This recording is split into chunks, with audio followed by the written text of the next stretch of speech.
میرے پیارے آقا صلی اللہ علیہ وآلہ وسلم کے پیارے دیوانوں، اس وقت پوری دنیا میں ایک خوف کا ماحول ہے۔ تقریباً 15-20 دن سے پوری دنیا ایک خوف کے ماحول کے اندر زندگی گزار رہی ہے۔ اس کی وجہ یہ ہے، خوف اور دہشت کی وجہ یہ ہے کہ اس وقت سیریا اور ترکی کے اندر جو خطرناک اور خوفناک زلزلے آئے ہیں، ان زلزلوں کو دیکھ کر کے ہر انسان لرزہ برندام ہے۔ ان زلزلوں کو دیکھ کر کے ہر انسان متزلزل ہے، ہر انسان پر ایک خوف و ہراس کی کیفیت طاری ہے۔ اور ترکی اور شام کے اندر جو زلزلے آئے ہیں، اسی کے ساتھ ساتھ دانشوروں نے یہ بھی پیشن گوئی کی ہے کہ اب وہ صرف 2 ملکوں میں زلزلوں کی بات نہیں ہے، بلکہ کئی ملکوں پر اس وقت زلزلوں کی پیشن گوئی کی تلوار لٹک رہی ہے، یعنی کئی ملکوں کے اندر مزید زلزلے آ سکتے ہیں۔ اس لیے ہر انسان بے چین ہے، ہر انسان بے قرار ہے، ہر انسان مضطرب ہے۔ اللہ اکبر! آپ نے یوٹیوب کے ذریعے سے اور ویڈیوز کے ذریعے سے اور نیوز کے ذریعے سے شام اور ترکی کا زلزلہ دیکھا ہوگا۔ بڑی بڑی عمارتیں اللہ اکبر زمین کے سینے کے اندر دفن ہو گئی۔ آپ ذرا غور فرمائیں میرے آقا صلی اللہ علیہ وآلہ وسلم کے دیوانوں، جس وقت ترکی میں زلزلہ آیا، کیا ترکی والوں نے یا سیریا والوں نے کبھی سوچا بھی ہوگا کہ ہمارے درمیان ایک ایسا عذاب آئے گا؟ اور وہ لوگ جو دولت کے اندر کھیل رہے تھے، وہ لوگ جو دولت کی ریل پیل میں مست تھے، کیا انہوں نے سوچا تھا کہ وہ خیمے میں پناہ لینے پہ مجبور ہو جائیں گے؟ لوگوں کو بھیک دینے والے ان کے ہاتھوں میں بھیک کے کٹورے آ جائیں گے۔ اللہ اکبر! میرے آقا صلی اللہ علیہ وآلہ وسلم کے پیارے دیوانوں، یاد رکھنا، مصیبت کسی پر بھی آئے، مومن کی شان یہ ہے کہ مومن کسی بھی مصیبت زدہ کو دیکھ کر اس سے عبرت حاصل کرتا ہے۔ کسی مفکر نے کہا تھا، اگر دوسروں کو دیکھ کر تم عبرت حاصل نہیں کرو گے تو تم بھی عبرت بنا دیے جاؤ گے۔ قرآن کہتا ہے فَاعْتَبِرُوا يَا أُولِي الْأَبْصَارِ، اے آنکھ والو عبرت حاصل کرو۔ آنکھیں پکچر کے پوسٹر کے لیے نہیں دی گئی ہے، آنکھیں فلموں کے لیے نہیں دی گئی ہے، آنکھیں گندی پکچروں کے لیے نہیں دی گئی ہے، آنکھیں آوارگی کے لیے نہیں دی گئی ہے۔ قرآن کہتا ہے آنکھیں اللہ نے تمہیں عبرت کے لیے دی ہے۔ ایک سے ایک ویڈیو کو شیئر کرنے والوں کبھی غور بھی کیا ہوتا، کبھی سوچا بھی ہوتا؟ اللہ اللہ! ترکی اور سیریا کے اندر جو زلزلے آئے ہیں، انہوں نے کبھی سوچا ہوگا ان کے کتنے خوبصورت مکانات ہیں، ان کے کتنے اونچے اونچے مکانات ہیں، ان کے کتنے اچھے اچھے مکانات ہیں، لیکن دیکھ لو سرد موسم کے اندر اب خیموں میں پناہ لینے پر مجبور ہے۔ اللہ اکبر! میں یہ نہیں کہتا جن پر مصیبت آئی ہے وہ سب پاپی ہے، یہ نہیں کہتا جن پر تکلیف آئی وہ سب مجرم ہے، لیکن یاد رکھنا، یہ بات آپ بھی کہتے ہو، عام بول چال میں ہم بھی کہتے ہیں، ہمارے علماء بھی کہتے ہوں گے کہ گیہوں کے برابر گھن بھی پسے جاتے ہیں۔ اللہ اکبر! اب آئیے، زلزلے کیوں آتے ہیں؟ زلزلے آنے کی وجہ کیا ہے؟ اگر ہم نے اس پر نظر نہیں کی تو اللہ نہ کرے جتنی سخت مصیبت میں وہ گرفتار ہے، اس سے بڑی مصیبت ہم پر بھی آ سکتی ہے۔ میرے آقا صلی اللہ علیہ وآلہ وسلم کے دیوانوں، زلزلے آنے کی 2 وجوہات بتائی جاتی ہے۔ ایک تو طبعی وجہ ہے جس کو سائنسداں لوگ بتاتے ہیں، یعنی کہ جو ہے وہ سیال مادوں میں ایسا ہوتا ہے تو زلزلہ آتا ہے۔ پھر کہتے ہیں کہ پلیٹوں کے اندر اختلاف ہو جاتا ہے تو زلزلہ آتا ہے۔ گویا کہ طبعی وجوہات، جیسے مثال کے طور پر ہم بیمار پڑتے ہیں، اس کی ایک طبعی وجوہات ہے، اس کی چند طبعی وجوہات ہے۔ مثال کے طور پر زکام ہو گیا تو کیوں ہوا؟ تو کہا دہی کھا لیا تو کھانسی آ رہی ہے، اسی طریقے سے ٹھنڈا پی لیا تو زکام ہو گیا، اسی طریقے سے جو ہے شربت پی لیا تو یہ ہو گیا۔ یہ وجوہات طبعی وجوہات بتائی جاتی ہے، لیکن ایک دوسری وجہ ہوتی ہے اور وہ حقیقی وجہ ہوتی ہے اور وہ سچی وجہ ہوتی ہے۔ یاد رکھنا، آپ سے پوچھنا چاہتا ہوں، اگر شربت بیمار کرتا ہے، توجہ کرنا، اگر شربت سردی کرتا ہے تو 4 لوگ شربت پیتے ہیں، سردی ایک ہی کو کیوں ہوتی ہے، 3 لوگوں کو کیوں نہیں ہوتی؟ اگر سب کو شربت نقصان پہنچاتا تو نقصان سب کو پہنچانا چاہیے تھا۔ اسی طریقے سے اگر مرچی سے موشن ہوتے ہیں تو 4 لوگوں نے کھائی تو ایک ہی کو کیوں ہوئی، 3 کو کیوں نہیں ہوئی؟ اس کا مطلب یہ ہے ہم ریزن تلاش کرنے میں، طبعیات میں تو پھنسے ہوئے ہیں لیکن حقیقت پر ہماری نظر نہیں ہے۔ لیکن آج کے قرآن و سنت کو ماننے والوں، جب بھی کوئی مصیبت آتی ہے تو ہم قرآن اور حدیث میں اس کی وجہ تلاش کرتے ہیں۔ کیا وجہ ہے؟ قرآن و حدیث میں تلاش کریں۔ میں آپ سب کی توجہ چاہتا ہوں، ذرا غور فرمائیں۔ اللہ اکبر۔ اب طبعی وجوہات تو بتا دی گئی، سیال مادوں نے ایسا ہوا تو ایسا ہو گیا، پلیٹوں میں ایسا ہوا تو ایسا ہو گیا، یہ ہو گیا تو یہ ہو گیا، لیکن حقیقی وجہ کیا ہے؟ اب حقیقی وجہ قرآن بیان کرتا ہے، اس کو دل کے کانوں سے سننا۔ اللہ پاک ارشاد فرماتا ہے وَمَا أَصَابَكُم مِّن مُّصِيبَةٍ فَبِمَا كَسَبَتْ أَيْدِيكُمْ، کہ تم پر جو بھی مصیبت آتی ہے وہ تمہارے ہاتھ کی کمائی ہے، وہ تمہارے گناہوں کی وجہ سے آتی ہے، وہ تمہارے جرائم کی وجہ سے آتی ہے۔ پتہ چلا ہم پر جو بھی مصیبت آتی ہے وہ گناہ کی وجہ سے آتی ہے۔ اس آیہ کریمہ کی تفسیر میں مفسرین لکھتے ہیں کہ اگر مومن کو کانٹا بھی چبھتا ہے اس کے گناہ کی وجہ سے چبھتا ہے، مومن کو ٹھوکر بھی لگتی ہے اس کے گناہ کی وجہ سے لگتی ہے۔ پتہ چلا اگر مسلمان گناہ کرنا چھوڑ دے تو وہ اتنا سیف ہو جائے گا کہ اس کو کبھی ٹھوکر بھی نہیں لگ سکتی، زلزلے آنا تو دور کی بات ہے۔ گناہ چھوڑتے چلے جاؤ، عیش کی زندگی گزارتے چلے جاؤ، راحت کی زندگی گزارتے چلے جاؤ، آرام کی زندگی گزارتے چلے جاؤ۔ حیرت کی بات یہ ہے آرام کی زندگی سب چاہتے ہیں، راحت کی زندگی سب چاہتے ہیں، سکون کی زندگی سب چاہتے ہیں، آرام کی زندگی سب چاہتے ہیں، قرار کی زندگی سب چاہتے ہیں، لیکن گناہ کوئی چھوڑنا نہیں چاہتا۔ اللہ اکبر۔ بڑی معذرت کے ساتھ میں یہ نہیں کہتا کون کیا کرتا ہے، لیکن ہر انسان اپنے آپ میں ڈوب کر سوچے۔ کہنے والے نے کہا تھا اپنے من میں ڈوب کر پاجا سراغ زندگی، اپنے من میں ڈوب کر پاجا سراغ زندگی، تو اگر میرا نہیں بنتا نہ بن، اپنا تو بن۔ مسلمانوں ہم اپنے تو بن جائیں، اپنے آپ میں ڈوب کر سوچو میں کیا کرتا ہوں۔ توجہ کرنا، یہ محفل تو کیا کرتا ہے اس کی نہیں ہے، یہ محفل خود احتسابی کی محفل ہے۔ یہ ہمارے علماء کی پشت پناہی میں یہ جو فقیر قادری عرض کر رہا ہے، آج ہم یہ نہیں کہیں گے تو کیا کر رہا ہے، کون کیا کر رہا ہے، آج ہم اپنے آپ میں ڈوب کر سوچیں میں کیا کر رہا ہوں، میں کیا کر رہا ہوں۔ قرآن کہتا ہے یا ایھا الذین آمنوا علیکم انفسکم، اے ایمان والو اپنی فکر کرو۔ آج مسلمان کے اندر یہ بیماری پیدا ہو گئی، تو کیا کر رہا ہے، وہ کیا کر رہا ہے، کون کیا کر رہا ہے۔ اس لیے ہر آدمی دوسرے کو مجرم ٹھہراتا ہے، خود احتسابی نہیں۔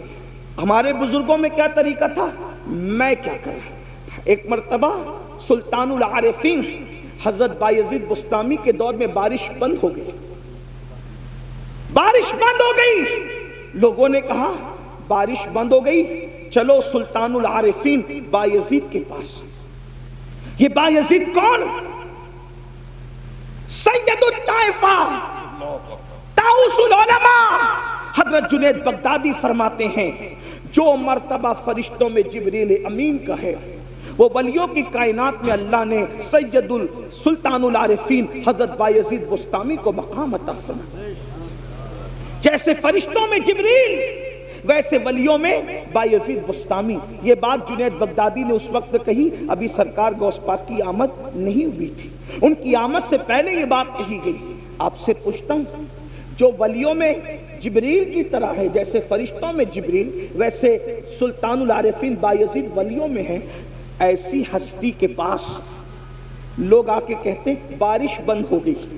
توجہ کرنا، اپنے دور کی بے مثال ہستی جس کی بارگاہ میں داتا علی حجویری جیسے لوگ خراج عقیدت پیش کریں، جس کی بارگاہ میں جنید بغدادی جیسے لوگ خراج عقیدت پیش کریں، جس کی بارگاہ میں سر سختی جیسے لوگ خراج عقیدت پیش کریں، وہ سلطان العارفین حضرت بایزید بستامی رضی اللہ تعالیٰ کے پاس جب لوگ پہنچے، حضرت بارش نہیں ہو رہی، کیا فرماتے ہیں؟ میں جان گیا کیوں بارش نہیں ہو رہی۔ توجہ کریں، میں جان گیا کیوں بارش نہیں ہو رہی۔ کہا میرے گناہ حد سے بڑھ گئے، میرے گناہ حد سے بڑھ گئے، اس لیے اللہ نے میری وجہ سے بارش روک لی۔ ایک کام کرتا ہوں، میں ہی شہر چھوڑ کر کے چلا جاتا ہوں، جب مجرم اور پاپی شہر سے نکلے گا تو جس کی وجہ سے بارش رکی ہے پھر باران رحمت کا نزول ہو جائے گا۔ لوگ حیرت زدہ رہ گئے، اتنی بڑی ہستی، اتنی بڑی شخصیت جس کی زندگی میں کبھی تہجد فوت نہ ہو، جس کا مقام اور مرتبہ مقام شہودی اور حضوری میں یہ ہو کہ خود فرماتے ہیں ایک لمحہ بھی جلوے یار اگر نظروں سے اوجل ہو جائے تو میں اپنے آپ پر کفر کا فتویٰ دے دوں۔ اندازہ تو فرمائیں یہ مقام حضوری کی منزل پر فائز ہیں، اور حال یہ کہ کہتے ہیں میرے گناہ بڑھ گئے اس لیے میں شہر چھوڑ کر کے جاؤں گا، میری وجہ سے بارش رک گئی ہے، باران رحمت کا نزول ہوگا۔ اور سلطان العارفین جیسے ہی شہر چھوڑ کے نکلے، اللہ کو عاجزی کی یادہ اتنی پسند آ گئی، لوگوں کے استسقاء اور دعاؤں سے بارش نہیں ہوئی، بایزید کی عاجزی کی برکت سے باران رحمت کا نزول ہو گیا۔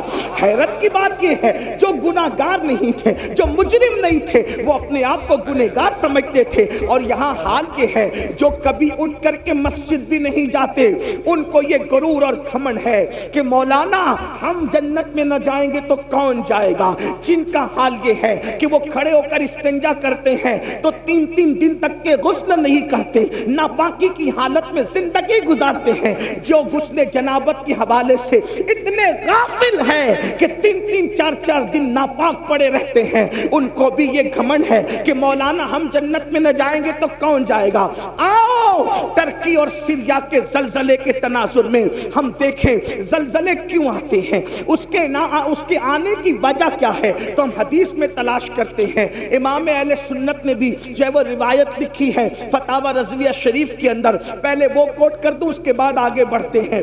فرمایا گیا کہ ان زمین کی نسیں ہوتی ہے، زمین کی رگیں ہوتی ہے، زمین کی شریانیں ہوتی ہے، جس طریقے سے انسان کے جسم میں شریانیں ہیں، جس طریقے سے انسان کے جسم میں رگیں ہیں، اسی طریقے سے زمین کی بھی رگیں ہیں، اور یہ ساری رگیں ایک جو ہے وہ پہاڑ کی طرف پڑتی ہے اور ایک پہاڑ کے اندر سمٹ آتی ہے اور اس کو کوہ قاف کہتے ہیں، اور وہاں پر وہ ساری رگوں کو کھڑا فرشتہ سمیٹ کر کے موجود ہے، اس کے ہاتھوں میں یہ رگیں ہیں، زمین کی رگیں، زمین کی شریانیں اس فرشتے کے ہاتھ میں ہیں۔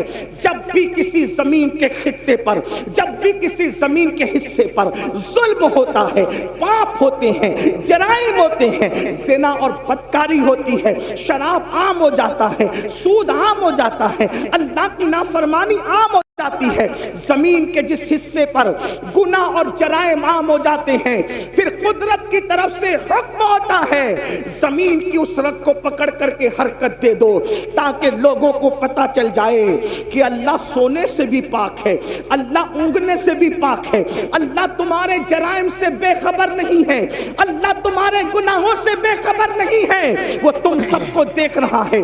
اللہ اکبر۔ اور جب وہ نس پکڑ کر، وہ رگ پکڑ کر فرشتہ حرکت دیتا ہے تو زمین پر زلزلے کے جھٹکے نمودار ہوتے ہیں۔ اللہ اکبر۔ میری قوم کے جوانوں، پتا چلا جب زمین پر اللہ کی عبادت کرنے کی بجائے جب زمین پر ظلم کیا جاتا ہے، جب زمین پر حرام کام کیے جاتے ہیں، جب زمین پر اللہ اکبر نوب تال میں کمی کی جاتی ہے، اس وقت زمین پہ زلزلے آتے ہیں اور مجرموں کی وجہ سے بے گناہ بھی اس کا شکار ہو جاتے ہیں۔ اللہ اکبر۔ کیا یہ جرائم ہمارے اندر نہیں؟ ایک مرتبہ ام المومنین امام حاکم اپنی مستدرک میں لکھتے ہیں، لیکن محدثین نے اس حدیث کی سند پر جرح بھی کی ہے۔ اللہ اکبر۔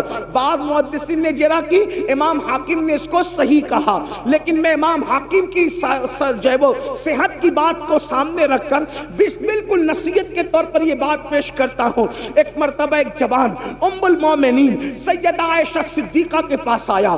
کون عائشہ صدیقہ مفتی 4 ملت؟ کون عائشہ صدیقہ جس کے بستر پہ قرآن نازل ہوتا ہو؟ کون عائشہ صدیقہ سینکڑوں صحابہ اور ہزاروں تابعین جس کے شاگرد ہوں؟ ان سے پوچھا امی جان یہ بتائیں کہ زلزلے کیوں آتے ہیں، زلزلے آنے کی وجہ کیا ہے؟ تو ام المومنین نے اس کی طرف سے چہرہ پھیر لیا۔ چہرہ پھیرنے کی وجہ یہ تھی کہ زلزلہ آنے کی وجہ اتنی نازک بیان کرنا چاہتی تھی کہ اس کے سامنے بیان نہیں کرنا چاہتی تھی۔ بیک گراؤنڈ حدیث کا یہی بیان کر رہا ہے۔ پوچھنے والے نے پوچھا تو اس کو بیان نہیں فرمایا، یعنی جب اس نے سوال کیا تو چہرہ پھیر لیا۔ لیکن اللہ اکبر، پھر حضرت عبداللہ نے پوچھا امی جان آپ بتائیں کہ زلزلہ کیوں آتا ہے اور زلزلہ آنے کی وجہ کیا ہے؟ تو اس وقت ام المومنین نے ان کو جواب دیا، حضرت عبداللہ کو جواب دیا، عبداللہ زلزلہ آنے کی وجہ یہ ہے جب عورتیں اس نیت سے گھر سے خوشبو لگا کر کے نکلتی ہے کہ لوگ ان کے حسن کے فریب میں مبتلا ہو جائیں، ان کی طرف راغب ہو۔ خوشبو لگا کر کے عورتیں اپنے گھروں سے اس لیے نکلتی ہے کہ لوگ ان کے فتنے میں مبتلا ہو۔ پھر اس وقت زلزلے آتے ہیں جب عورتیں نامحرم اور مردوں کے سامنے، جب عورتیں نامحرم مردوں کے سامنے، اجنبی مردوں کے سامنے ننگی ہونے لگتی ہے، زنا کے لیے تیار ہو جاتی ہے، اپنے جسم کو پیش کرنے لگتی ہے، اس وقت زلزلے آتے ہیں۔ اللہ اکبر، ابھی آگے اور بھی روایتیں پڑھی جائے گی، اگر وقت رہا تو جتنا وقت مجھے دیا گیا میں اسی میں گفتگو مکمل کروں گا، لیکن آپ کی توجہ چاہتا ہوں، آپ سے پوچھتا ہوں کیا ہماری بہن بیٹیاں آج گھروں سے عطر لگا کر نہیں نکل رہی ہے، خوشبو لگا کر نہیں نکل رہی ہے، پرفیوم لگا کر کے نہیں نکل رہی ہے، خوبصورت بن کر کے نہیں نکل رہی ہے، میک اپ کر کے نہیں نکل رہی ہے؟ آج اللہ اکبر مسلمانوں کا حال یہ ہو گیا، شادی کے موقع پر صرف چہرے بنانے کے لیے بیوٹی پارلروں میں جتنا خرچ ہوتا ہے اگر اس کا اندازہ لگایا جائے تو لاکھوں روپے صرف بیوٹی پارلر کی نظر ہو جاتے ہیں۔ میں پوچھنا چاہتا ہوں مسلمانوں، صرف داڑھی رکھنے سے ہم نجات نہیں پا سکتے، صرف 5 وقت کی نماز بھی ہمیں نجات کے سائل تک نہیں پہنچا سکتی، سروں پر ٹوپیاں رکھنا بھی ہمیں نجات تک نہیں پہنچا سکتا۔ اس وقت تک جب تک کہ ہم پورے دین پر عمل نہ کریں، ہم نے دین کی چند چیزوں کو اٹھا لیا، کسی کو نماز آسان پڑی اس نے نماز اٹھا لیا، کسی کے چہرے پہ داڑھی آسان پڑ گئی اس نے داڑھی رکھ لی، کسی نے ٹوپی کو آسان سمجھا اس نے ٹوپی پہن لی۔ یاد رکھنا، دین کو رسومات بنانے والوں، یہ رسمی عبادتیں نجات کے سائن تک نہ لے جائے گی۔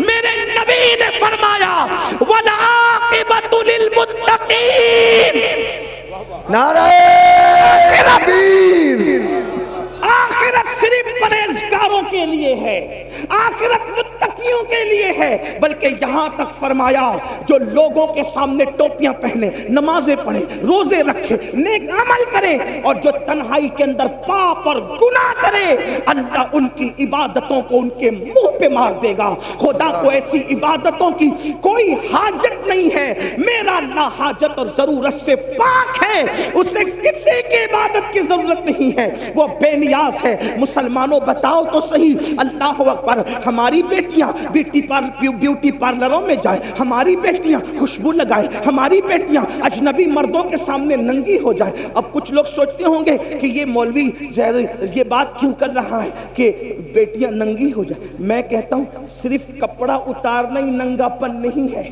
اگر دوسری حدیث پر نظر ڈالیں تو ذرا اپنے آپ میں ڈوب کے سوچیں کہ کتنوں کی بیٹیاں ننگی ہیں۔ بڑی معذرت کے ساتھ سفید ریش میرے بزرگ علماء بھی بیٹھے ہیں، ان کا ادب بھی میرے سامنے ہے، لیکن اگر انجیکشن نہ لگائیں، آپریٹ نہ کریں، آپریشن نہ کریں تو یہ قوم ہمیں ملتی کہاں ہے؟ جب ہم منبر پہ نہ بولیں تو کہاں بولیں؟ لوگ کہتے ہیں اتنی اوپن تقریر نہیں ہونا چاہیے۔ میں نے کہا جب لوگ اوپن گناہ کر رہے ہیں تو اوپن اصلاح کرنے کا ہمیں حق نہیں؟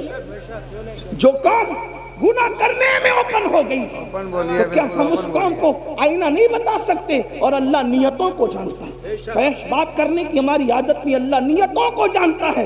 لعنت اللہ علی الکاذبین، جو جھوٹ بولے اس پہ لعنت ہے۔ ہمیں شوق نہیں یہ بات کرنے کی، لیکن آپ سے پوچھتا ہوں، آپ اگر یہ سوچتے ہیں ام المومنین نے کہا مردوں کے سامنے عورتیں ننگی ہوگی، زلزلے آئے، عورتیں ننگی نہ ہو رہی. ایک حدیث میں اللہ کے رسول علیہ السلام نے فرمایا قیامت کے قریب عورتیں کپڑے پہن کے بھی ننگی ہوگی. تو صحابہ نے پوچھا آقا کپڑے پہن کے ننگی ہونے کا کیا مطلب ہے؟ وہ فرمایا اتنے باریک اور پتلے پتلے کپڑے پہنے گی کہ کپڑے پہن کر بھی ان کا جسم نظر آئے گا. اتنے تنگ اور چست پہنے گی کہ مفہوم ہے کہ جسم کا نشیب و فراز دکھے گا. تو یہ بھی تو ننگے پن کی کپڑا پہن کر بھی ننگی ہے. مردوں کو اس کا کوئی خیال نہیں. ایک باپ جب جمعہ کی محفل میں مسجد کے اندر یہ خطاب سنتا ہے تو کہتا ہے مولوی لوگ پرانے خیال کے لوگ ہیں. مولوی پرانے خیال کا نہیں ہے, ہم دین کے پابند ہیں. لوگوں کو اگر ترقی کرنا ہے تو لوگ آگے جائیں, اور مسلمان کو اگر ترقی کرنا ہے تو وہ پیچھے نبی کے قدموں میں آئے. سبحان اللہ. ہمیں کل بھی ترقی ملی تھی تو قدم ناز مصطفیٰ کے صدقے میں ملی تھی, اور اگر آج بھی ترقی ملے گی تو نبی کے قدموں میں ملے گی. لوگ کہتے ہیں نبی کے قدموں میں کیا رکھا ہے؟ میں کہتا ہوں جب ماں کے قدموں میں جنت ہے تو نبی کے قدموں میں کیا رکھا ہے اس کا اندازہ آپ خود ہی لگا سکتے ہیں. نعرہ تکبیر, نعرہ قدموں میں جو ہے غیر کا منہ کیا دیکھے, کون نظروں پہ چڑھے دیکھ کے تلوار تیرا. ایک بھائی اپنی بہن پہ کنٹرول نہیں کر سکتا, ایک باپ اپنی بیٹی پہ کنٹرول نہیں کر سکتا, ایک شوہر اپنی بیوی پہ کنٹرول نہیں کر سکتا. اگر کنٹرول نہیں کر سکتے تو دل کے کانوں سے سن لو, اپنی نماز, اپنے روزے, اپنے حج, اپنے صدقات, اپنے عمرہ پر گھمنڈ کرنے والوں, اگر اپنے گھر کی عورتوں کو کنٹرول نہیں کرتے تو اللہ نے جنت کے دروازے پہ لکھ دیا ہے کہ جنت دیوسوں کے لیے حرام ہے. حرام, جنت دیوسوں کے لیے حرام ہے. صحابہ نے پوچھا آقا دیوس کون ہے؟ تو اللہ کے رسول علیہ السلام نے فرمایا جس کے گھر کی عورتیں بدی میں مبتلا ہوں اور وہ مرد معلوم ہونے کے بعد ان کو نہ روکے. جو عورتیں بازاروں میں بے پردہ جائیں اور وہ مرد معلوم ہونے کے باوجود ان کو نہ روکے, ایسے مرد دیوس ہے. دیوس اللہ نہ ان کا فرض قبول کرتا ہے, نہ ان کا نفل قبول کرتا ہے, نہ ان کی دعائیں قبول کرتا ہے, نہ ان کی نمازیں قبول کرتا ہے. میرے پیارے آقا علیہ السلام کے پیارے دیوانوں, ام المومنین فرماتی ہیں پہلی وجہ تو یہ ہے. دوسری وجہ, جب ناپ تول میں کمی کی جائے گی تو زلزلے آئیں گے. ام المومنین ناپ تول میں کمی. اب ناپ تول میں کمی پر بہت اچھی تشریح کی ہے حکیم الامت حضرت علامہ مفتی احمد یار خان نعیمی رحمت اللہ علیہ. ناپ تول میں کمی پر ہمارا دماغ یہی آ کے اٹک جاتا ہے کہ سبزی ناپ تول ہوا, سبزی میں ناپ تول ہوئی تو کسی نے کمی کر دی تو زلزلہ آئے گا. یہ بھی ہے, اس کا تو انکار ہی نہیں, تو سب سمجھ گئے. ناپ تول میں کمی کا کیا مطلب؟ اللہ قرآن مقدس میں فرماتا ہے ناپ تول میں کمی نہ کرو, وَلَا تُخْسِرُوا الْمِيزَانَ. سبحان اللہ. ناپ تول میں کمی نہ کرو, اس میں خسارہ نہ کرو, اس میں کمی نہ کرو. کیا مطلب؟ ناپ تول میں کمی نہ کرنے کے کئی معنی ہے. ایک معنی یہی تو بات ہے, جب غالب اور اقبال کے کلام کے اتنے معنی نکل سکتے ہیں تو پھر مصطفیٰ جان رحمت کی حدیث کے اس کے کتنے معنی نکل سکتے ہیں. اسی کو تو میرے امام کہتے ہیں نا, میں نثار تیرے کلام پر ملی یوں تو کس کو زبان نہیں, وہ سخن ہے جس میں سخن نہ ہو, وہ بیاں ہے جس کا بیاں نہیں, اور فصحا عرب کے بڑے بڑے تیرے آگے یوں ہے دبے لچے, کوئی جانے منہ میں زبان نہیں بلکہ جسم میں جان نہیں. حدیث کی تشریح ہو رہی ہے حکیم الامت کی زبانی, اور میں اس کو بطور مفہوم پیش کروں. ناپ تول میں کمی ہوتی ہے تو زلزلے آتے ہیں. تو ناپ تول میں کمی کا ایک مطلب تو یہ ہوا کہ ہم سبزی بیچ رہے ہوں, دودھ بیچ رہے ہوں وغیرہ وغیرہ, جو ناپ کے اس میں کمی نہ کرو. اب ناپ تول میں کمی کا ایک معنی یہ بھی ہے کہ کسی کا ہم پہ حق نکلتا ہے تو ہم تو اس کو مانگتے ہیں, لیکن جب ہم پر نکلتا ہے تو اس کو نہیں دیتے. ناپ تول میں کمی کا ایک مفہوم یہ بھی ہے. بھئی یہ بھی تو لینا دینا ہے نا. اگرچہ اس کا کوئی دکھنے والا ترازو نہیں ہے لیکن بہرحال ہمیں دینا تو اس کا حق ہے. ہر آدمی حق مانگ رہا ہے. حق دینے والے کتنے ہیں؟ کیا بے شمار سفید لباس پر ہمیں وہ کرسی پہ بیٹھے ہوئے حاجی نمازی نظر نہیں آتے جنہوں نے اپنی بہنوں کا حق مار کر کے رکھا ہے؟ کیا بات، کیا جو بات. اپنی بہنوں کو حصہ نہیں دیتے. کہ بے شمار ایسے لوگ نہیں ہیں جنہوں نے اپنے بھائیوں کا حق دبا رکھا ہے، اپنے بھائیوں کو حق نہیں دیتے. اگر اللہ نے طاقت دی 4-6 لوگ ماننے جاننے والے ہوئے تو بڑا بھائی چھوٹے بھائی کو کہتا ہے جا جو کرنا ہے کر لے، میں نہیں دوں گا. اور پھر اس کے بعد اس کے ننگے پن پر کوئی انصاف کرنے کون سامنے آتا ہے؟ کون آتا ہے آنکھ میں آنکھ ڈالنے کے لیے؟ کون آتا ہے کسی کو حق دلانے کے لیے؟ کون آتا ہے کسی کے حق کے لیے؟ اللہ اکبر. بلکہ لوگ کہتے ہیں یار وہ تو ننگا آدمی ہے، وہ تو دادا آدمی ہے، وہ تو بھائی گیری کرتا ہے، اس کے پاس جائیں گے تو یہ ہوگا اور یہ ہوگا اور یہ ہوگا اور یہ ہوگا. سن لو، جس وقت حق تلفی کی جا رہی ہو اور پھر لوگ جو حاجی نمازی اور دیندار کہلانے والے کسی کے حق کے لیے اس کے ساتھ کھڑے نہیں ہیں تو وہ بھی تیار ہو جائیں زلزلوں کے جھٹکوں کے لیے، وہ بھی تیار ہو جائیں اللہ کے عذاب کے لیے. یہاں تو جھٹکے ہوں گے اور زمین کے اندر جو ہوگا اس کا انجام کیا ہوگا؟ اللہ اکبر. بڑی معذرت کے ساتھ ایک بات میں آپ کو بتاؤں جس کو فقی ابو اللیث سمرقندی رحمت اللہ علیہ نے اپنی کتاب میں لکھا ہے، ذرا دھیان سے سننا.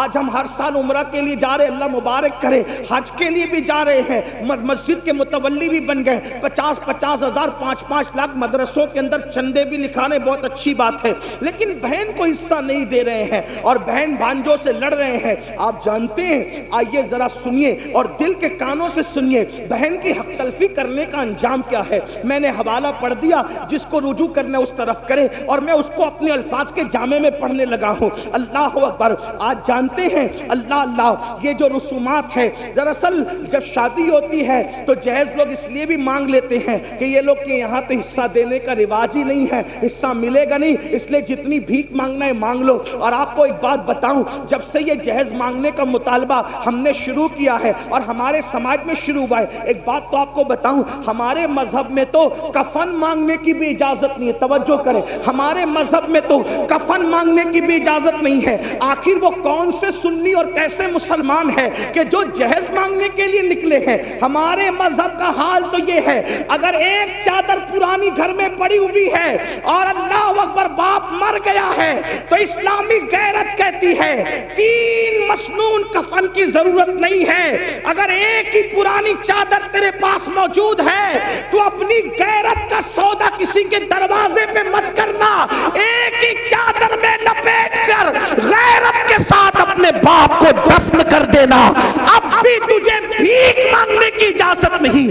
جس مذہب میں باپ کے کفن کے لیے بھیک مانگنے کی اجازت نہ ہو، ایک کپڑا موجود ہوتے ہوئے، کفایت کا کپڑا موجود ہوتے ہوئے، اس مذہب کے اندر آخر جہیز مانگنے کی اجازت کیسے ہو سکتی ہے؟ اس مذہب کے اندر کار مانگنے کی اجازت کیسے ہو سکتی ہے؟ اس مذہب کے اندر اللہ اکبر بائک مانگنے کی اجازت کیسے ہو سکتی ہے؟ اور یاد رکھنا، آج لوگ کہتے ہیں مولانا مسلمانوں کی بیٹیاں غیروں کے ساتھ بھاگ رہی ہے. آج لوگ کہتے ہیں مولانا مسلمانوں کی بیٹیاں غیروں کے ساتھ بھاگ رہی ہے، مسلمانوں کی بیٹیاں لوجوں میں بک رہی ہے، مسلمانوں کی بیٹیاں سگنلوں پہ برقع پہن کے بھیک مانگ رہی ہے. میں پوچھتا ہوں ذمہ دار کون ہے؟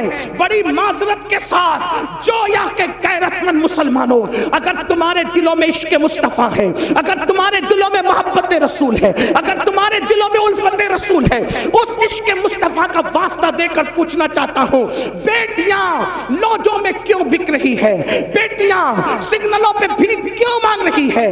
بیٹیاں مرتد کیوں ہو رہی ہے؟ اوروں کا ہاتھ پکڑ کر کیوں جا رہی ہے؟ ذمہ دار کون ہے؟ کیا وہ بیٹی جس نے کسی کا ہاتھ تھام لیا صرف وہ ذمہ دار ہے؟ نہیں، بلکہ ذمہ دار ہم سب ہیں، ذمہ دار پورا معاشرہ ہے. اس کی وجہ نعرہ تکبیر، نعرہ رسالت، حضرت مفتی محمد اسماعیل صاحب قبلہ، نعرہ تکبیر. تشریف رکھیں، بیٹھ جائیں، حضرت کا استقبال کر لیں، درود شریف پڑھ لیں آپ لوگ. اللہم صلی علی سیدنا مولانا محمد معدن الجود والکرم وآلہ وصحبہ وبارک وسلم صلاۃ وسلام علیک یا رسول. ایک بار سب مل کے اور درود شریف پڑھ لیں آپ. اللہ رب محمد صلی اللہ علیہ وسلم.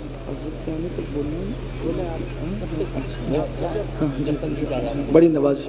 سب مل کے درود شریف پڑھیں، بلند آواز سے درود شریف پڑھیں.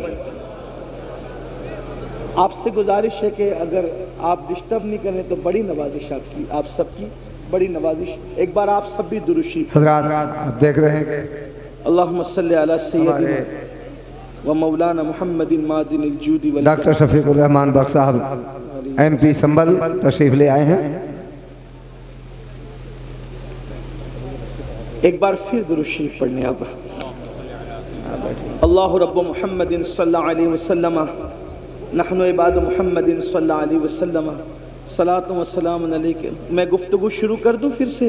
آپ کی اجازت ہے؟ آپ توجہ میری طرف رکھے ہوئے. ایک بار ذرا پھر درود شریف پڑھیں، بلند آواز سے پڑھیں.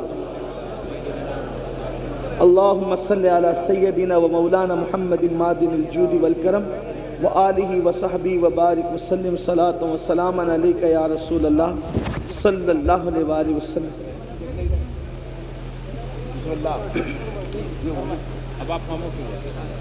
پھر درود شریف پڑھنے ایک مرتبہ. اللہم صلی علی سیدنا و مولانا محمد معدن الجود والکرم وآلہ وصحبہ وبارک وسلم صلاۃ و سلام علیک یا رسول اللہ صلی اللہ علیہ وسلم. کھلے کھلے دل سے ذرا عاشقوں کی طرح سب درود شریف پڑھ لیں. اللہم صلی علی سیدنا و مولانا محمد معدن الجود والکرم وآلہ وصحبہ وبارک وسلم صلاۃ و سلام علیک یا جد الحسن والحسین. تو یہ بات ہمارے معاشرے میں ہوتی ہے کہ بیٹیاں بھاگ رہی ہیں، مرتد ہو رہی ہے، مذہب چھوڑ رہی ہیں. ذمہ دار کون؟ صرف وہ جانے والی بیٹیاں ذمہ دار نہیں ہیں، اس کے ذمہ دار ہم بھی ہیں. کیونکہ ہم نے شادی کے نام پر اتنی رسومات کو ایجاد کر دیا، اتنی رسومات کو ایجاد کیا کہ اب ہر کس و ناکس کے لیے شادی ممکن نہ رہی، شادی مشکل ہو گئی. جبکہ میرے اور تمہارے نبی صلی اللہ علیہ وآلہ وسلم نے فرمایا نکاح اتنا آسان کر دو کہ زنا کرنا مشکل ہو جائے. آپ کی توجہ، جس نبی کے کہنے پر کلمے کو تم نے سچا مانا، ہم نے سچا مانا. جس نبی کے کہنے پہ اللہ کو ایک مانا، جس نبی کے کہنے پہ قرآن کو اللہ کی کتاب مانا، جس نبی کے کہنے پر اللہ کا دین اسلام مانا، اسی نبی نے تو یہ بھی فرمایا نا کہ نکاح اتنا آسان کر دو کہ زنا کرنا مشکل ہو جائے. آپ سے پوچھتا ہوں، آج ہم نے زنا آسان کیا ہے، نکاح مشکل کیا ہے. ایک انسان 1000-2000 روپے میں زنا تو کر سکتا ہے لیکن 1000-2000 میں نکاح نہیں کر سکتا. جبکہ اللہ کے رسول نے یہ فرمایا نکاح اتنا آسان کرو کہ زنا مشکل ہو جائے. ہم نے نکاح کو مشکل کیا. بڑی معذرت کے ساتھ سیرے کی رسم ہے، ہلدی کی رسم ہے، مہندیوں کی رسم ہے، یہ رسم ہے، جہیز کی رسم ہے، وہ رسم ہے. خدا جانے کتنے رسومات کو ایجاد کیا. آپ سے پوچھتا ہوں اسلام کا رسومات سے کیا تعلق ہے؟ اللہ اکبر. آج میں آپ کو بتاؤں ہمارے مذہب میں، توجہ کرنا، ہمارے مذہب میں نکاح اتنا آسان تھا، نکاح اتنا آسان تھا کہ جنگ کے میدان میں بھی نکاح ہو رہا تھا. حیرت کی بات یہ، جنگ کے میدان میں بھی نکاح ہو رہا تھا. آپ سے پوچھنا چاہتا ہوں، اور جنگ کے میدان میں جس کا نکاح ہوا وہ کوئی اور ہستی نہیں. آپ سوچتے ہوں گے کہ کسی ایرے گہرے کا نکاح جنگ کے میدان میں ارجنٹ ہو گیا. آپ یہ بھی سوچتے ہوں گے کیونکہ سوچ پر کسی کی پابندی نہیں. لیکن میں آپ کو بتانا چاہتا ہوں علماء کی موجودگی میں، اللہ کی کائنات میں جو سب سے بڑی ہستی ہے ان کے برابر کوئی نہیں ہو سکتا. موسیٰ و عیسیٰ، داؤد و ابراہیم اور اسماعیل علیہ السلام، یہ سب کے سب جس کے پیچھے مقتدی بن کر کے کھڑے ہیں وہ محمد الرسول اللہ کا نکاح خیبر کے جنگ کے میدان میں ہوتا ہوا نظر آ رہا ہے. آپ سے پوچھنا چاہتا ہوں کیا حضرت صفیہ کے ساتھ میدان جنگ کے اندر رسول اللہ کا نکاح نہ ہوا؟ اور پھر اتنی سادگی سے ہوا کہ صحابہ میں اختلاف ہو گیا کہ حضور نے صفیہ سے نکاح کیا یا نہیں کیا. علماء جانتے ہیں میں کوئی نئی بات نہیں کر رہا ہوں، لیکن توجہ کرو، سال بھر پہلے سے شادیوں کی رسموں کو رچانے والوں، معراج کے دولہا کا نکاح میدان میں ہو رہا ہے اور اتنی سادگی سے ہو رہا ہے کہ صحابہ میں اختلاف ہوا نکاح ہوا یا نہیں ہوا. تو صحابہ میں سے چند صحابہ نے کہا کیوں بحث کرتے ہو، انتظار کرو. اگر رسول اللہ نے حضرت صفیہ کو پردہ کرا دیا تو سمجھ لینا کہ نکاح ہو گیا، اور اگر پردہ نہیں کرایا تو سمجھنا کہ نکاح نہیں ہوا. آپ سے پوچھنا چاہتا ہوں، جب معراج کے دولہا کا نکاح اتنی سادگی سے ہوتا ہے تو تم کون اور تمہاری حیثیت کیا، ہم کون اور ہماری حیثیت کا. لیکن ظلم کا برا ہو، مسلمان کو نبی کی سنت کب یاد آتی ہے؟ کب یاد آتی نبی کی سنت؟ مسلمان کو نبی کی سنت اسی وقت یاد آتی ہے جب اس کا اپنا فائدہ ہوتا ہے. مطلب وہ سنت کا نہیں، اپنے فائدے کا پابند ہے. ایک بات آپ کو بتاؤں، مسلمان کتنی سادگی سے کہتا ہے مولانا جہیز دینا تو سنت ہے نا، رسول اللہ نے اپنی شہزادی کو جہیز دیا، اور جہیز دینا سنت ہے، جب سنت ہے تو دو. ہم نے کہا یہ بہت بڑے محققین اور علماء ہیں، میں ایک بات آپ سے کہتا ہوں، ہمت کہہ کے کہتا ہوں، اگر غلطی ہوگی تو ابھی اصلاح ہوگی، اور اگر یہ اصلاح کر دیں گے ابھی کر دیں گے. اگر صحیح کہہ رہا ہوں اور غلط کہہ رہا ہوں تو اصلاح کر دیں گے، صحیح کہہ رہا ہوں تو آپ کو ماننا چاہیے. رسول اللہ نے اپنی بیٹی کو جہیز نہیں دیا. جہیز دینا کوئی سنت نہیں. یہ ایک طالب علم کا، قرآن اور حدیث کے طالب علم کا دعویٰ ہے. مناظرے مباحثے اور اس کا شوق نہیں ہے، نہ میں مناظر ہوں نہ میں بحث والا آدمی ہوں، لیکن ایک میں آپ کی عدالت میں ایک بات رکھ رہا ہوں علماء کی توجہ کے ساتھ. توجہ آپ کی اسی بات توجہ سے سن لیں. جہیز دینا سنت نہیں ہے. جب دینا سنت نہیں تو لینا بھی سنت نہیں. پھر آپ کہیں گے کہ وہ مثنوی میں، پھر مفتی احمد یار خان نعیمی نے، اور پھر فلاں اور پھر فلاں بزرگوں نے جو جہیز کی فہرست بنائی ہے اس کے بارے میں تو کیا کہتے ہیں؟ میں کہتا ہوں وہ فہرست صحیح ہے، فہرست سے مجھے کوئی اختلاف نہیں، لیکن تھوڑا سمجھ میں ہمارے فیر ہو رہا ہے. کیا فیر ہو رہا ہے؟ ایک بات بتاؤں آپ کو دھیان سے، نہ جہیز دینا سنت نہ لینا سنت. یہ ایک سبق سنانے کی نیت سے عرض کر رہا ہوں. علامہ اللہ بخش صاحب اگر موجود ہیں پیچھے ہے کیا، پشت پناہی کر رہے کیا؟ بہت دور چلے گئے. نہ دینا سنت نہ لینا سنت تو کافر. وہ فہرست میں نے کہا صحیح، مستوی میں فہرست وہ بھی صحیح، مفتی احمد یار خان نعیمی نے بنائی وہ بھی صحیح. تو کہا پھر میں نے کہا وہ بس سمجھ کا پھیر ہوا. اللہ کے رسول نے وہ جو جہیز دیا ہے، جہیز وہ سیدہ فاطمہ کو نہیں دیا بلکہ وہ اپنے بھائی علی مرتضیٰ کو دیا. نمبر ایک سیدہ کو نہیں دیا، بیٹی کو نہیں دیا، بھائی کو دیا. اگر آپ بھی بھائی کے لیے لاکھوں خرچہ کرتے ہیں تو امین القادری تمہارا تلوہ چومنے کے لیے تیار ہے. کیا بات ہے. حضور نے بیٹی کو نہیں دیا، اپنے بھائی کو دیا. داماد بھی نہیں کہہ رہا ہوں ورنہ کسی کو چور دروازے سے گھسنے کا راستہ ملے گا. بھائی کو دیا. اب بھائی کو کیوں دیا؟ اس لیے کہ حضرت ابو طالب کثیر العیال تھے اور ان کی غربت کا احساس تھا رسول اللہ کو، تو فرمایا اپنے چچا عباس سے کہ تمہارے بھائی کثیر العیال ہیں تو ان کے کچھ بچے ہم اپنی ذمے پہ لے لیتے ہیں اور ان کی پرورش ہم کرتے ہیں. تو حضرت جعفر کو حضرت عباس نے لے لیا اور علی مرتضیٰ کو بچپن سے رسول اللہ نے اپنی پرورش میں لے لیا. تو گھر میں رسول اللہ نے رکھا، بچپن سے نبی نے پالا، نبی نے پلا، نبی نے بڑھایا، نبی نے پرورش کی. اب بتاؤ جس کے گھر میں علی پلے ہیں تو علی مرتضیٰ کا خود کا گھر نہیں تھا، اب شادیوں کے علی نئے گھر میں جا رہے ہیں. تو جس نے پالا تھا، جس نے پوسا تھا، جس نے بڑا کیا تھا، جس نے تربیت کی تھی، اگر بفرض محال علی مرتضیٰ کا نکاح سیدہ فاطمہ کے ساتھ نہ بھی ہوتا اور علی کا نکاح کسی اور کے ساتھ ہوتا تو بھی علی مرتضیٰ کا گھر سجانے کی ذمہ داری تو اسی کی تھی نا جس نے بچپن سے پرورش کی تھی. جس نے بچپن سے پرورش کی تھی انہی کی ذمہ داری تھی. تو لوگوں کو مغالطہ یہ ہو رہا ہے کہ جہیز بیٹی کو دی, بیٹی کو جہیز نہیں دیا, بھائی کے لیے انتظام کیا. یہ تو ایک بات میں نے کہہ دی. دلیل کیا؟ اب دلیل سن لیں.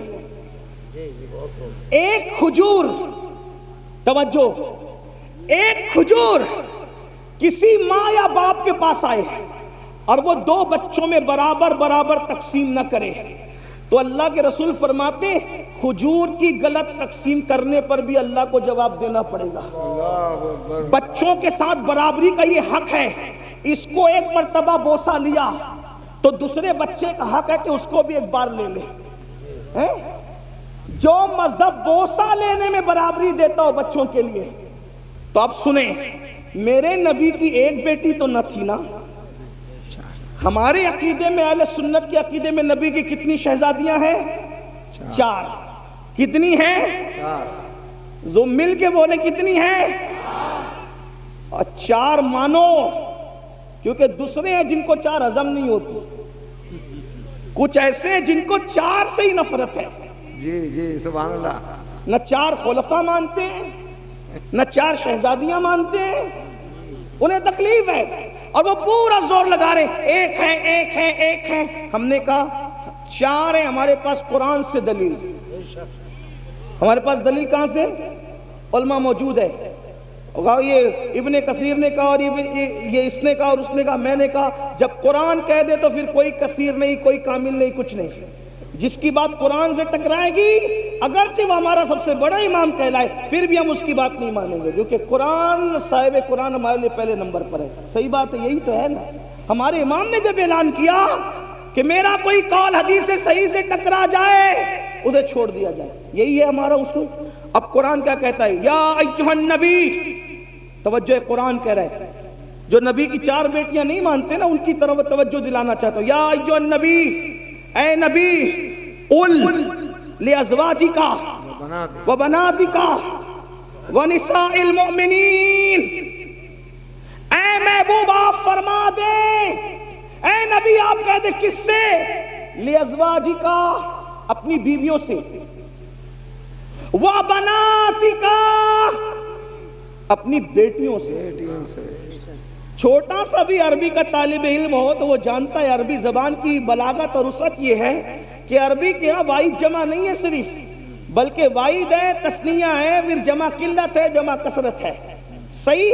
اب قرآن یہ بتا رہا ہے اگر ایک بیٹی ہوتی تو قرآن کیا کہتا؟ کل ازواجک و بنتک. لیکن قرآن بنتک نہیں کہہ رہا ہے, کیا کہہ رہا ہے؟ بناتک. واحد بھی نہیں ہے, تثنیہ بھی نہیں ہے, بلکہ جمع ہے.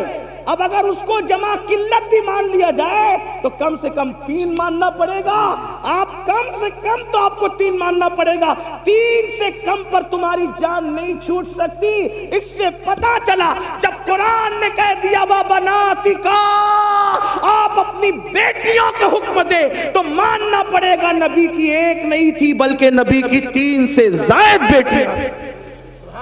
اب جب یہ مان گئے, اس پہ کوئی تفصیل بات نہیں کرتا, علماء جانتے ہیں, آپ کو مزید وہ سمجھا دیں گے. تو جب نبی کی 4 بیٹیاں ہیں اور آپ کہتے ہیں سیدہ فاطمہ کو جہیز دیا, کس کو جہیز دیا؟ تو آپ کو یہ بھی ماننا پڑے گا سیدہ زینب بنت محمد کو بھی جہیز دیا. آپ کو یہی ماننا پڑے گا سیدہ رقیہ بنت محمد کو بھی جہیز دیا. آپ کو یہ بھی ماننا پڑے گا سیدہ ام کلثوم بنت محمد کو بھی جہیز دیا. تو اب اگر آپ سیدہ فاطمہ کا جہیز ثابت کرتے ہو تو آپ کی یہ ذمہ داری ہے کہ حضرت زینب, حضرت رقیہ, ام کلثوم کا بھی جہیز آپ ثابت کر کے بتائیں کہ حضور نے کیسے جہیز دیا. اور یہ بات یاد رکھنا, جب ان کو نہیں دیا تو پھر نبی کے انصاف سے یہ بعید ہے کہ جو نبی بوسہ لینے میں برابری کی بات کرے, جو نبی کھجور کی تقسیم میں برابری کی بات کرے, یہ کیسے ہو گیا کہ ایک بیٹی کو جہیز دیا اور 3 بیٹیوں کو جہیز سے محروم رکھا؟ معاذ اللہ ثم معاذ اللہ. اب اس سے بڑھ کر ایک دلیل, یہ تو تم اور میں ہے جو سنتوں کو معاذ اللہ عمل نہیں کرتے, سنتوں پر توجہ نہیں کرتے. لیکن آپ سے پوچھنا چاہتا ہوں, چلے جس علی کو جہیز ملا تھا ان کو تو پتہ ہے نا کہ رسول اللہ نے بیٹی کو جہیز دیا تو پھر علی مرتضیٰ نے بھی اپنی بیٹیوں کا نکاح کیا.